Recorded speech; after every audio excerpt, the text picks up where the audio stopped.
Alright, buckle up, Brainiacs.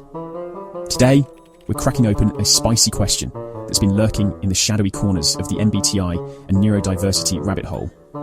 Are NT, intuitive thinkers, and NF, intuitive feelers, types secretly neurodivergent? Like, are we all just undiagnosed ADHDers, autistics, or some other flavour of non-standard cognition, walking around thinking we're just quirky?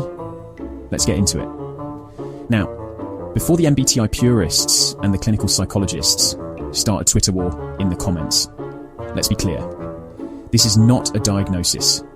It's an exploration of interesting patterns.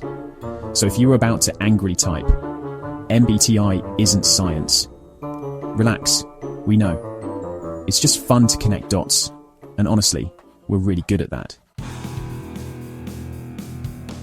First off, let's clarify the playing field. Neurodivergence refers to brains that function differently from the so-called neurotypical standard. This includes autism, ADHD, dyslexia, and a whole spectrum of cognitive differences that aren't necessarily disorders, but rather different ways of processing information. Meanwhile, MBTI is the pop psychology sorting hat that tells you why you argue on Reddit, why group projects feel like medieval torture, and why your childhood trauma manifests in hyper-analysis. It categorizes people into 16 personality types based on cognitive functions. Now, here's where it gets juicy. The NT and NF types are known for thinking differently, breaking the mold, and let's be honest, not really vibing with society's arbitrary rulebook. So, are we just naturally weird, or are we medically weird? Let's start with the NT types. ENTJs, INTJs, ENTPs, INTPs, the strategists, the analysts, the I-googled quantum mechanics for fun types, ENTP, walking ADHD simulator. ENTPs are like human pinballs. We jump from idea to idea like caffeinated squirrels on a trampoline. Impulsive? Check. Hyperfixated on niche topics? Check. Poor time management because we get sucked into 3 AM Wikipedia spirals? Check. If that doesn't scream ADHD, I don't know what does. Also, ever notice how ENTPs start 500 projects and finish maybe 2? Classic executive dysfunction. INTP? Autistic vibes? INTPs love structure, but their own structure, not society's nonsense. They hyper-focus on abstract theories and might forget basic human needs. Food? What food? Their struggle with emotional expression, love for pattern recognition, and preference for solitude often match autistic traits. Coincidence? I think not. Ever tried changing an INTP's routine? Yeah, good luck with that. INTJ, the unemotional robot trope. INTJs are often painted as cold, calculating masterminds, but here's the thing. Many autistic individuals describe emotions the same way INTJs do. Logical, structured, and difficult to verbalize. Also, if you've ever seen an INTJ get obsessed with a topic, you know they don't just like something. They absorb it into their soul. That hyperfixation is giving special interest energy. And let's be honest, INTJs' social interactions often feel scripted, which is classic autism masking behavior. ENTJ? Executive dysfunction, but with power moves. ENTJs are often stereotyped as ruthless CEOs, but have you ever met one who isn't juggling 10 projects, impulsively deciding to fix something that wasn't broken, and then burning out in a blaze of glory? ENTJs have ADHD-like tendencies, but instead of spiraling into chaos, they brute force themselves into productivity. Their need for efficiency also means they sometimes bulldoze social norms. Sound familiar? And let's not forget their love for systems hacking, a very ADHD trait.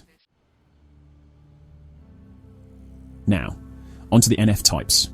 ENFPs, INFPs, ENFJs, INFJs. The deep feelers, the dreamers, the people who somehow cry over dog commercials, but also overanalyze social interactions for sport. ENFP. Chaotic ADHD personified. ENFPs make ENTPs look focused. If an ENFP tells you their new passion, wait 5 minutes, because it will change. They chase novelty like a cat chasing a laser pointer. They're spontaneous, emotionally intense, and sometimes have a slight issue with deadlines. ADHD, or just peak human experience. Also, sensory-seeking behaviours. Off the charts. INFP, highly sensitive, easily overstimulated. INFPs feel everything on a god-tier level. They get emotionally drained by the world because they absorb all the vibes. This matches the sensory sensitivities and emotional depth seen in many autistic people. Plus, the classic INFP struggle of I have a million ideas but can't act on them is eerily similar to executive dysfunction. And let's be real, INFPs practically invented masking. They just do it in an artsy, poetic way.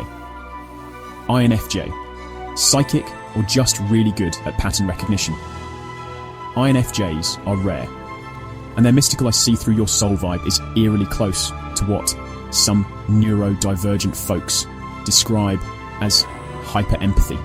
They read between the lines of human behaviour in a way that sometimes makes them socially exhausted. Also, their need for alone time, autism coded as hell. Plus, their deep need to blend in, classic social masking behaviour, ENFJ. Socially aware, but also hyper-aware. ENFJs are the smooth operators of the NF crew, but their hyper-awareness of group dynamics can lead to anxiety and overstimulation. Their people-pleasing tendencies can make them vulnerable to burnout, a common struggle in neurodivergent individuals who mask their true selves to fit in. Ever notice how ENFJs go from social butterflies to leave me alone for a week mode? Sensory overload, baby.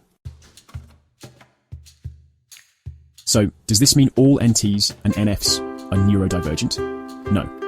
But it does mean that these types naturally align with many neurodivergent traits.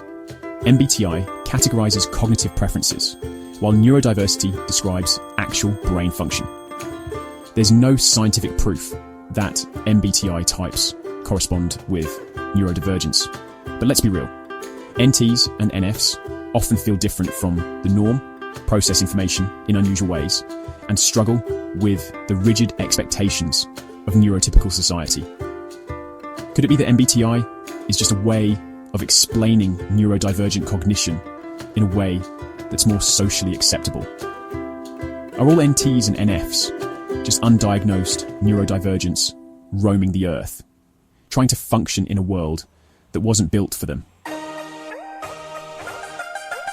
Alright, brainiacs, stay weird, stay questioning, and I'll catch you in the next one.